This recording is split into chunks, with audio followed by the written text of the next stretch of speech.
बिस्मिल्लाहिर्रहमानिर्रहीम। अस्सलाम वालेकुम नाज़रीन, आप यूट्यूब चैनल देख रहे हैं और मैं हूं कामरान अरशद। आपसे रिक्वेस्ट है कि चैनल को सबसे पहले सब्सक्राइब करना आपने, ताकि हर आने वाली वीडियो का लिंक आपको मिल सके। खैर, इमरान खान साहब की बात करते हैं आज के इस वीलॉग में। सबसे पहले इमरान खान साहब, आपको पता है कि साबिक वज़ीर आज़म पाकिस्तान है। इमरान खान ने यूथ को इंगेज किया और यूथ ने सोशल मीडिया पे इमरान खान की पॉपुलैरिटी को देखते हुए इमरान खान से वज़ीर आज़म इमरान खान बनाया।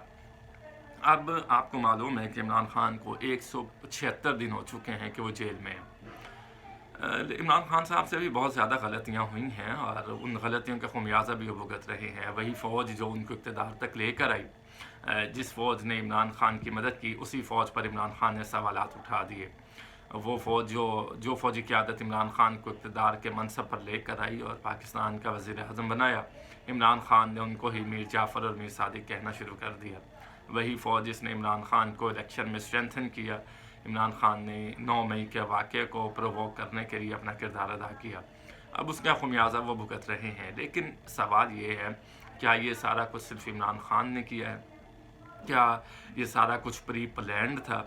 इसकी तहकीकात होनी चाहिए। अब तक की कोई ऐसी इत्तलात और मालूमात अभी तक तो सामने नहीं आई हैं कि जिसके बाद ये कहा जा सके कि इमरान खान ही इस वाक़े को प्रोवोक करने में उनका किरदार रहा है, मीटिंग्स रही हैं। उसके बरक्स हमें मालूम है कि पाकिस्तान तहरीक-ए-इंसाफ़ के कुछ सीनियर लोग जो इमरान खान के बहुत करीब रहे हैं, उन्होंने जो प्रेस कॉन्फ्रेंसेस की, उसका यही निचोड़ निकलता है कि इमरान खान ने यूथ को अपने सियासी मकासद के लिए इस्तेमाल किया और फ़ौज को बदनाम करने, फ़ौजी क़यादत को बदनाम करने की साजिश रचाई है। खैर, इस वक्त वो जेल में हैं। अब देखना ये है कि इस जेल में उनका जो ट्रायल हो रहा है और कब तक वो जेल में रहेंगे, किस तरह से वो बाहर आएंगे, और जब बाहर आएंगे तो फिर पाकिस्तान के हालात क्या होंगे। और सबसे बढ़कर इस वक्त जो सबकी नज़रें हैं वो इलेक्शन पर है। बैनुल-अक़वामी मुबस्सरीन भी पाकिस्तान का रुख कर चुके हैं, क्योंकि इलेक्शन को कवर करना है। इस इलेक्शन पर भी सवालात उठेंगे। इन सवालात को कैसे टैकल किया जाएगा, ये कौन से सवालात होंगे जो जिनका जवाब देना होगा, अब ये भी आने वाला वक्त ही बताएगा। खैर, इमरान खान का मोमेंटम क्या है? हमारे एक सीनियर सहाफ़ी हैं इरशाद भट्टी साहब, वो कल इमरान खान से मुलाकात की उन्होंने कुछ बातें बताई हैं जो मैं आपसे शेयर करना चाहता हूँ। इमरान खान को उन्होंने पहले से ज़्यादा मजबूत पाया, इमरान खान को उन्होंने पहले से ज़्यादा फ़िट पाया, इमरान खान को उन्होंने पहले से ज़्यादा जवान पाया। वो ये कहते हैं कि वो इमरान खान बिल्कुल उसी तरह, जिस तरह मैं वज़ीर आज़म ऑफ़िस में जाता था तो मेरे साथ मुलाकात करते थे, मुस्कुरा कर, हाथ मिलाकर, उसी तरह से उन्होंने गर्मजोशी से मुझसे मुलाकात की है और मुझे वो बिल्कुल भी टूटे हुए नज़र नहीं है। हालांकि ज़ाहिर है जेल है, जेल कोई पिकनिक पॉइंट तो नहीं है कि आप आराम से पिकनिक मनाने के लिए वहाँ बैठे हैं। जेल तो फिर जेल होती है। खैर, उन्होंने कुछ बताया कि इमरान खान ने चित्राली टोपी, काली जैकेट और ट्राउज़र्स और एक स्वेटर पहना हुआ था, ट्राउज़र्स था, जॉगर्स पहने हुए इमरान खान मुझे नज़र आए। 4 पुलिस एहलकार उनके साथ मौजूद थे और उस पर जो डिप्टी सुपरिटेंडेंट हैं वो भी उनके साथ मौजूद रहे और पहले से ज़्यादा फिट थे, चूँकि वो एक्सरसाइज अपनी कर रहे हैं और उनका वज़न थोड़ा कम लगा, लेकिन चेहरे पर जो सुर्खी और सफ़ेदी है वो ज़्यादा हो चुकी है। तो बल्कि पुलिस एहलकार ने बताया है कि जैसे एक नौजवान पहाड़ की जानिब दौड़ता है, ऐसे इमरान खान साहब साइकिलिंग करते हैं और 1 घंटा साइकिलिंग करके पसीनों पसीने हो जाते हैं।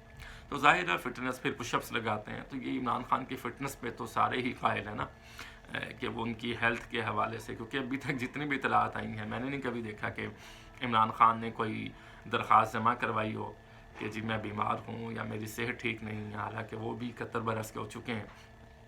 तो लेकिन हमारे यहाँ जितने भी सियासतदान, मैं किसी का नाम नहीं लेता, तो वो जब जेलों में जाते हैं तो फिर वो कोर्ट से अपील करते हैं कि हमें बीमारी बेस पर, मुझे बीमारी है, मैंने ये करना है। कुछ बैरून मुल्क जाने की ख्वाहिश का इज़हार करते हैं, कुछ ये कहते हैं कि हम पाकिस्तान में इलाज करवाना चाहते हैं।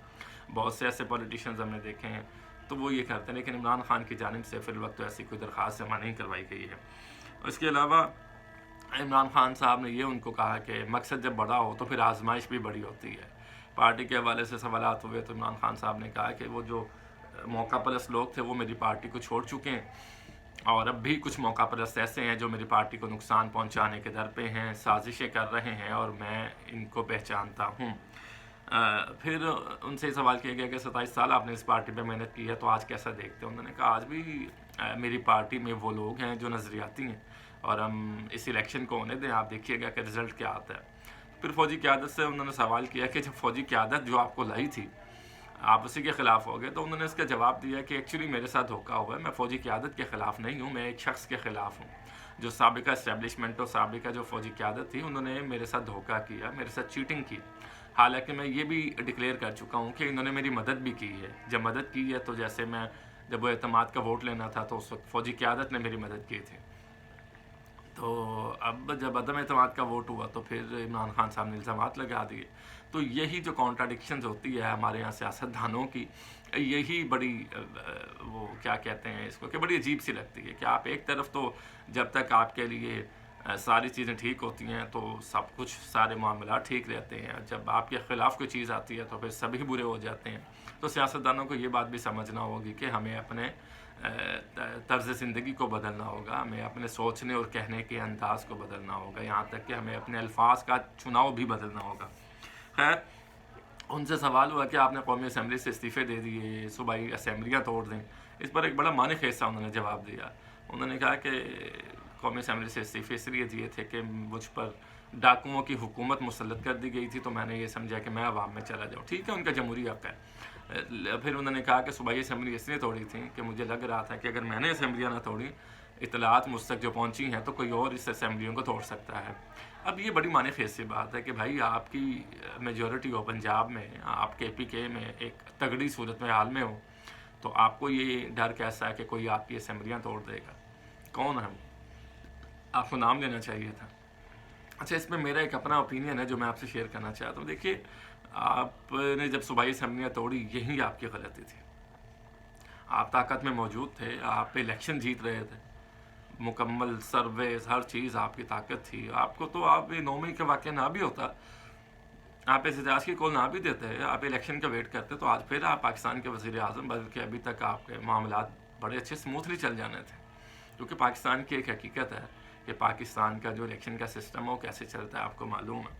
تو انہوں نے یہ بات کی کہ کوئی اور توڑ دیتا۔ پھر صاحب کا اسٹیبلشمنٹ پر انہوں نے پھر وہی الزام لگایا کہ جی وہ انہوں نے میرے ساتھ میری پیٹھ میں چھرا گھونپا ہے۔ اور اب وہ یہ کہتے ہیں کہ جب ان سے سوال ہوا کہ آپ سیاستدان ہیں تو آپ بات کریں، انہوں نے کہا آدمی تو میں سیاسی ہوں لیکن اس سرٹیفائڈ چوروں سے میں بات نہیں کروں گا۔ ابھی سرٹیفائڈ چوروں کی تعریف کون کرے گا جی؟ آپ پر بھی تو الزامات ہیں کہ آپ نے گھڑی چوری کی، یا آپ نے قادر یونیورسٹی کا جو معاملہ ہے وہ آپ کے سامنے ہے، ملک ریاض صاحب کے جو پیسے آئے وہ کس طرح سے آپ نے سپریم کورٹ کے اکاؤنٹ میں جمع کرے، یا جو بھی معاملات ہیں۔ تو ابھی تو ثابت نہیں ہوا، لیکن معاملات تو پھر چیزیں تو آپ کے خلاف بھی ہیں، ابھی اس پہ تحقیقات ہونا ضروری ہیں۔ تو یہ اس طرح سے سرٹیفائڈ چور کسی کو نہیں کہنا چاہیے، اس میں میرا خیال ہے کہ یہ اچھی بات نہیں ہے۔ خیر، ایک اور خبر شامل کرتے ہیں۔ چودھری پرویز الہی کو سپریم کورٹ کی جانب سے ابھی الیکشن لڑنے کی اجازت مل چکی ہے۔ پرویز الہی جو پاکستان تحریک انصاف کے صدر تھے، اب تو انٹرا پارٹی الیکشن ابھی ہونے ہیں، تو ان کو سپریم کورٹ نے اجازت دے دی ہے۔ میجر طاہر صادق کو بھی اجازت مل گئی الیکشن لڑنے کی۔ تو پرویز الہی نے واقعی وفا کی ہے عمران خان سے، وہ ایک مضبوط چٹان کی طرح ان کے ساتھ کھڑے رہے ہیں۔ اب الیکشن لڑ لیں گے، وہ پارٹی کے وہ صدر بھی بن جائیں گے، لیکن یہ بات ماننا پڑے گی چودھری پرویز الہی نے کہ مشکل وقت میں عمران خان کا ساتھ دیا ہے۔ جبکہ جو میرا اوپینین ہے، مجھے یہی لگ رہا تھا کہ پرویز الہی ان لوگوں میں شمار ہوں گے جو سب سے پہلے پاکستان تحریک انصاف کو چھوڑیں گے، لیکن پرویز الہی ابھی تک کیوں پاکستان تحریک انصاف میں ہے؟ کیا اس کا کوئی اور بھی چیز ہے ایسی سامنے؟ یہ تو آنے والا وقت ہی بتائے گا، لیکن فی الوقت اس وقت تک جو حالات اور واقعات ہو رہے ہیں، چودھری پرویز الہی عمران خان کے ساتھ چٹان بن کر کھڑے ہیں، اور وہ یہ سمجھتے ہیں کہ عمران خان کی پارٹی نے ان کو عزت دی ہے، اور عمران خان ہی پاکستان کے نظام کو، پاکستان کی تقدیر کو بدل سکتے ہیں۔ اور پرویز الہی یہ سمجھتے ہیں کہ عمران خان کے ساتھ ان کی جو کوآرڈینیشن ہے وہ زیادہ اچھی ہے، اور انشاءاللہ ملک ترقی کرے گا۔ اس الیکشن پر انہوں نے بات کی ہے کہ یہ سلیکشن ہونے جا رہی ہے، الیکشن جب ہوگا تو سب لوگ تحریک انصاف کو ووٹ دیں گے، اور تحریک انصاف کے ووٹرز اور سپورٹرز اس وقت بھی چٹان کی طرح عمران خان اپنے لیڈر کے ساتھ ہیں۔ تو آنے والا وقت بتائے گا کہ اس میں کیا کوئی اپڈیٹ آتی ہے، تو ہم اپنے اگلے ویلاگ میں آپ سے اس پہ گفتگو کریں گے۔ اب تک کے لیے اتنا ہی، اپنا خیال رکھیے گا۔ کامران ارشد کو دیجیے اجازت، اللہ نے کے بعد۔